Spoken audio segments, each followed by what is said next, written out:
샬롬, 주 안에서 평안하셨습니까? 진리의 기초를 다시 세우며 전하는 데니얼 꽉 전도사입니다. 지금 우리는 진리의 기초 제2강 제3장 진리와 거짓의 7가지 성경적 기준에 대해 살펴보고 있습니다. 제3장 첫 번째 시간에는 아버지께서 친히 하신 말씀이 진리와 거짓을 구별하는 첫 번째 기준임을 살펴보았고, 두 번째 시간에는 하나님이 보내신 아들 예수 그리스도의 말씀이 두 번째 기준임을 말씀드렸습니다. 이 시간에는 제3장 세 번째 시간으로 성령으로 계시된 말씀이 진리와 거짓을 구별하는 세 번째 기준임을 말씀드리려 합니다. 특별히 성령은 어떤 분인지, 성령의 계시와 진리의 관계, 그리고 방언으로 확증되는 성령 침례와 교회사 흐름을 함께 살펴보겠습니다. 오늘도 예수님께서 우리 모두에게 지혜와 계시의 영을 부어주시길 원합니다. 1. 성령으로 계시된 말씀이 진리이다. 여러분, 진리는 무엇으로 알 수 있을까요? 세 번째 기준은 바로 성령으로 계시된 말씀입니다. 이 기준을 이해하려면 먼저 성령이 누구신가에 대한 올바른 이해가 필요합니다. 이 신학이 말하는 성령, 비성경적 성령론. 일반적으로 기독교 신학에서는 성령을 이렇게 설명합니다. 성령은 하나님의 에너지, 능력, 활동과 같은 것, 하나님과 구별되나 하나님으로부터 나오는 어떤 것, 또 삼위일체 신학에서는 성령을 성부와 구별되는 성령 하나님이라고 말합니다. 결국 성령을 홀로 하나이신 하나님과 구별되는 또 다른 인격의 하나님으로 보는 것입니다. 이는 하나님이 홀로 하나이신 분이 아니라 셋이서 하나인 하나님으로 오해하게 했고, 유일신 사상을 삼신 사상으로 흐르게 했습니다. 3. 성경이 증언하는 성령, 거룩하신 하나님의 영. 그러나 성경은 그렇게 말하지 않습니다. 성경은 성령이 곧 거룩하신 하나님, 자신의 영이라고 증언합니다. 하나님은 영이십니다. 요한복음 4장 24절입니다. 하나님은 영이시니 예배하는 자가 진리와 영으로 예배할지니라. 또 출애굽기 15장 11절은 하나님을 지극히 거룩한 분으로 증언합니다. 그러므로 영이신 하나님은 거룩한 영, 곧 성령입니다. 이해를 돕기 위해 사람을 예로 들어보겠습니다. 어떤 사람이 있습니다. 그 사람의 성품이 잔인하고 악하면 우리는 그를 악인이라고 부릅니다. 그 사람의 성품이 선하고 의롭다면 우리는 그를 의인이라고 부릅니다. 이때의 악인이란 성품이 악한 바로 그 사람 자신을 말하는 것이지, 그 사람과 구별되는 제3의 누군가를 말하는 것이 아닙니다. 의인도 마찬가지입니다. 의로운 성품을 가진 그 사람 자신일 뿐, 의로운 성품의 사람과 의인이 서로 다른 인격이 아닙니다. 지킬 박사와 하이드처럼 다중인격 장애가 있다고 해서 그 사람을 여러 사람이라고 부르지 않습니다. 왜냐하면 인격은 곧 사람 자체가 아니라 그 사람의 특성, 성향을 가리키기 때문입니다. 마찬가지로 영이신 하나님은 거룩한 분이기에 하나님을 성령이라고 부르는 것입니다. 성령은 하나님과 구별되는 제3의 다른 하나님이 아니라 성품이 거룩한 하나님 그 자신입니다. 4. 성경이 보여주는 삼위일체 신학의 모순. 몇 군데의 성경을 직접 보면서 확인해 보겠습니다. 먼저 창세기 1장 1, 2절입니다. 태초에 하나님이 천지를 창조하시니라. 하나님의 영은 수면 위에 운행하시니라. 이 말씀에서 하나님의 영은 누구입니까? 바로 영으로 존재하시는 하나님 자신입니다. 그러나 삼위일체 신학자들과 목회자들은 하나님의 영을 하나님 자신이 아니라 하나님과 구별되는 또 다른 하나님, 제3위 성령 하나님이라고 말합니다. 고린도전서 2장 11절도 보겠습니다. 사람의 일을 사람의 속에 있는 영 외에 누가 알리요? 이와 같이 하나님의 일도 하나님의 영 외에는 아무도 알지 못하느니라. 사람의 속에 있는 영은 그 사람 자신이죠. 마찬가지로 하나님의 영은 하나님 자신입니다. 하나님이 아닌 또 다른 어떤 영이 아닙니다. 에스겔 3장 22절에서 24절도 보겠습니다. 여호와께서 에스겔에게 내가 들에서 너와 말하리라 하시고, 에스겔이 들로 나아갔을 때 여호와의 영광이 에스겔에게 임했습니다. 그리고 주의 영이 내게 임하사 나를 일으켜 세우셨다고 기록합니다. 여기서 주의 영은 누구입니까? 바로 22절의 여호와 하나님의 영, 곧 여호와 하나님 자신입니다.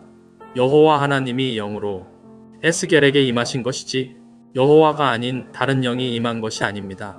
시편 139편도 살펴보겠습니다. 1절 여호와여 주께서 나를 살펴보셨으므로 나를 아시나이다. 7절 내가 주의 영을 떠나 어디로 가며 주의 앞에서 어디로 피하리이다. 17절 하나님이여 주의 생각이 내게 어찌 그리 보배로우신지요. 1절의 여호와여 뒤에 나오는 주는 당연히 여호와 하나님이십니다. 17절의 하나님이여 뒤에 나오는 주도 하나님이십니다. 그렇다면 7절에서 주의 영은 누구입니까? 역시 여호와 하나님이십니다.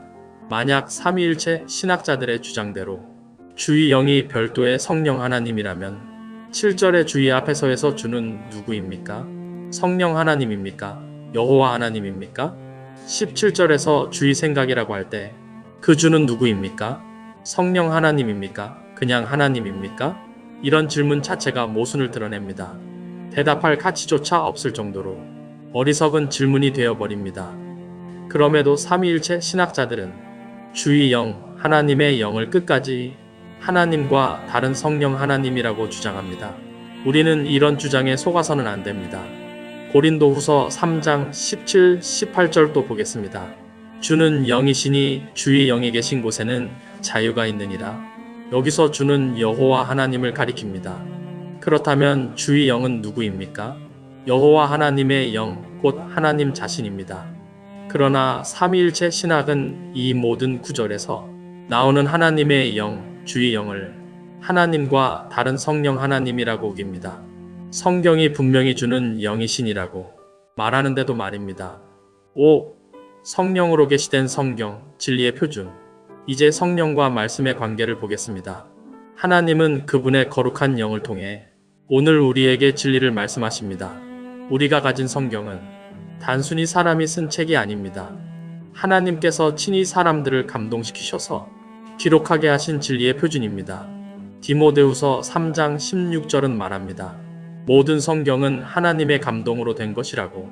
여기서 감동은 하나님께서 기록자들에게 성령으로 말씀하셨다는 의미입니다. 10계명을 제외하고 성경 66권은 모두 성령의 감동을 받은 사람들이 하나님께 받아 쓴 말씀입니다. 베드로후서 1장 21절도 이렇게 말합니다. 예언은 언제든지 사람의 뜻으로 낸 것이 아니요 오직 성령의 감동하심을 받은 사람들이 하나님께 받아 말한 것임이라. 6. 진리는 성령의 계시로만 깨달을 수 있다. 그러므로 성경의 진리는 진리의 영이신 성령으로만 깨달을 수 있습니다. 고린도전서 2장 10, 11절 오직 하나님이 성령으로 이것을 우리에게 보이셨으니 성령은 모든 것, 곧 하나님의 깊은 것까지도 통달하시느니라. 하나님의 일도 하나님의 영 외에는 아무도 알지 못하느니라. 요한복음 16장 12, 13절에서 예수님은 진리의 성령이 오시면 그가 너희를 모든 진리 가운데로 인도하시리라고 말씀하십니다. 누가 진리를 깨닫게 하십니까? 우리 안에 찾아오신 성령, 곧 거룩하신 하나님의 영이십니다. 성령의 인도하심과 깨닫게 하심이 있을 때만 우리는 진리를 알게 됩니다. 에베소서 1장 17절에서 19절도 이렇게 말합니다. 지혜와 계시의 영을 너희에게 주사 하나님을 알게 하시고 마음의 눈을 밝히사. 여기서 지혜와 계시의 영은 누구입니까? 모든 진리의 원천이자 처음부터 진리를 말씀하신 하나님 자신입니다. 하나님께서 자기의 영을 우리 속에 부어주셔서 우리가 진리를 깨닫고 모든 진리 가운데로 나아가게 하시는 것입니다. 요엘서 2장 28절과 29절은 말합니다. 나는 너희 하나님 여호와라. 내가 내 영을 만민에게 부어주며 남종과 여종에게 내 영을 부어줄 것이다. 이 말씀이 사도행전 2장에서 성취되었습니다. 오순절날 제자들에게 임한 성령은 여호와의 영, 곧 요엘 선지자에게 말씀하신 여호와의 영입니다. 성령 하나님이 아니라 여호와 하나님이 자기 영을 부어주셨다는 말입니다. 7. 제자들과 바울에 의해 예수님의 제자들도 성령을 받기 전까지는 깨닫지 못하는 말씀이 많았습니다. 누가복음 18장 34절, 요한복음 2장 22절, 12장 16절 등을 보면 제자들은 예수님 곁에서 3년 동안 가르침을 받았지만 예수님의 죽으심과 부활에 대해 제대로 이해하지 못했습니다. 바울도 마찬가지입니다. 갈라디아서 1장 11, 12절에서 그는 이렇게 고백합니다. 내가 전한 복음은 사람에게서 받은 것도 아니요 배운 것도 아니요 오직 예수 그리스도의 계시로 말미암은 것이라. 당대 최고의 학자였던 바울이 성령을 받기 전에는 진리를 깨닫지 못하고 오히려 예수님을 대적했습니다. 그러나 예수님을 만나고 성령을 받은 뒤 그는 진리를 깨닫게 되었습니다. 심지어 마태복음 28장 17절을 보면 부활하신 예수님을 뵙고 경배하면서도 여전히 의심하는 제자들이 있었습니다. 그들이 의심한 것은 예수님의 부활 자체가 아니라 이분이 과연 경배받으실 주 하나님인가? 하는 부분이었습니다. 그러나 10일 뒤 오순절에 성령을 받고 난 후 그들 가운데 단 한 사람도 더 이상 의심하지 않았습니다. 오히려 주 예수를 위해 목숨을 내어놓는 순교자들이 되었습니다. 8. 초대교회의 교리 논쟁과 성령과 우리는 초대교회에도 교리적 논쟁이 있었습니다. 사도행전 15장을 보면 안디옥 교회에서 바울과 바나바, 몇몇 형제들 사이에 구원과 율법 문제로 심각한 논쟁이 일어납니다. 결국 그 문제는 예루살렘 사도들에게로 올라갑니다. 사도들 사이에서도 많은 변론이 있었지만 결론은 야고보의 말로 정리됩니다. 그리고 그들이 안디옥 교회에 보낸 편지에 이렇게 씁니다. 사도행전 15장 28절 성령과 우리는 이 요긴한 것들 외에는 아무 짐도 너희에게 지우지 아니하는 것이 옳은 줄 알았노니 이 말이 무엇을 의미합니까? 교회 안에서 교리 논쟁이 있을 때 진리와 거짓을 나누는 최종적인 권위와 지혜가 성령으로부터 왔다는 고백입니다. 사도들은 인간의 논리나 지위, 권위로 결론을 내리지 않았습니다. 성령의 감동, 성령의 인도하심에 모든 것을 맡겼고 그래서 성령과 우리는이라고 선포할 수 있었습니다. 결국 아무리 성경이라는 보물 상자를 많이 읽어도 성령께서 그 의미를 열어주지 않으시면 그 안에 담긴 진리는 여전히 숨겨진 보화일 뿐입니다. 9. 성령으로 계시되지 않은 교리의 문제. 따라서 결론은 분명합니다. 오직 성령으로 계시된 말씀, 곧 성경에 기록된 말씀만이 진리입니다. 그리고 그 진리는 성령의 계시로만 깨달을 수 있습니다. 다시 말하면 성령의 계시 없이 만들어진 교리는 거짓입니다. 성령으로 거듭나지 않은 사람이 철학과 신학과 정치적 영향력으로 만들어낸 교리는 거짓입니다. 그 대표적인 교리가 바로 삼위일체 교리입니다. 10. 사도들 이후 교회사 철학과 방언의 소멸. 사도들이 떠난 이후 2세기부터 교회에는 두 가지 큰 변화가 나타났습니다. 첫째, 성령의 계시가 아닌 인간의 지혜와 철학으로 하나님을 설명하려는 시도가 시작되었습니다. 당시 최고의 학문이었던 플라톤 철학을 전공한 학자들이 전면에 나서서 기독교를 변증했습니다. 그들은 성경을 성경으로 설명하기보다 철학으로 성경을 해석하고 변증하려 했습니다. 둘째, 방언을 말함으로 확증되는 성령 침례가 급격히 줄어들기 시작했습니다.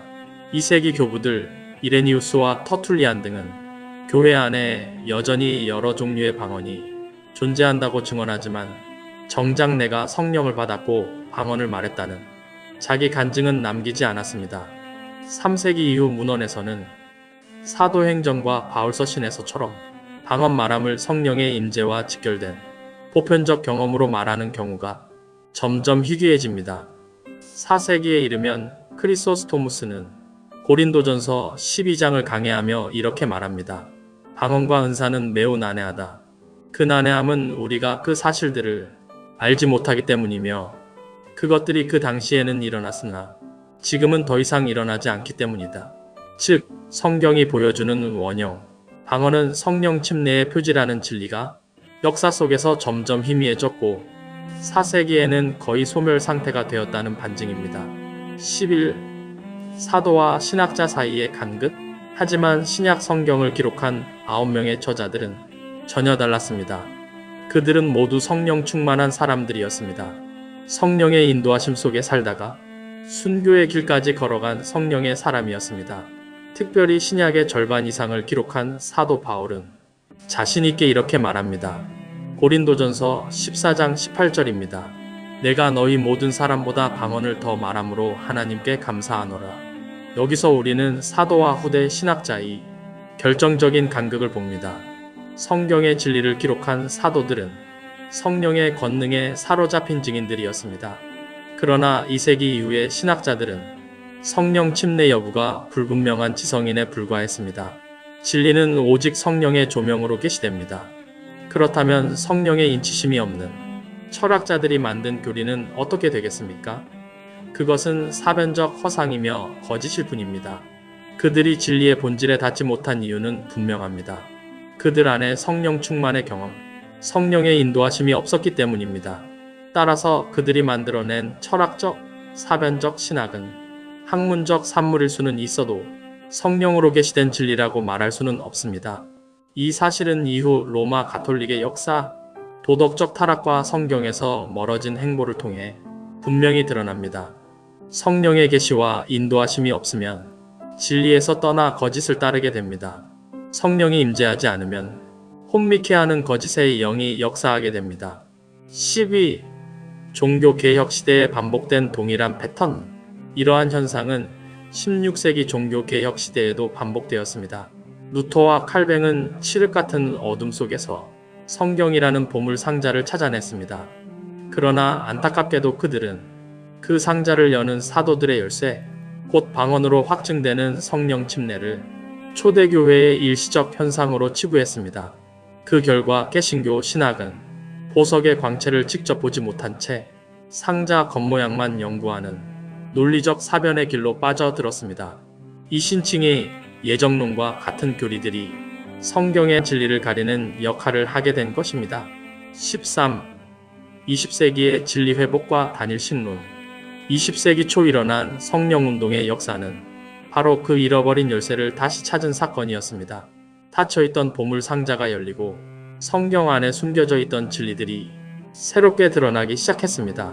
이것은 인간의 학문이 아니라 성령의 직접적인 계시의 결과였습니다.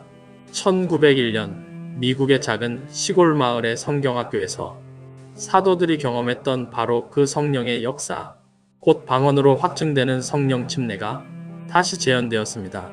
이후 십수세기 동안 잠겨있던 진리들이 문을 열고 나오기 시작했습니다.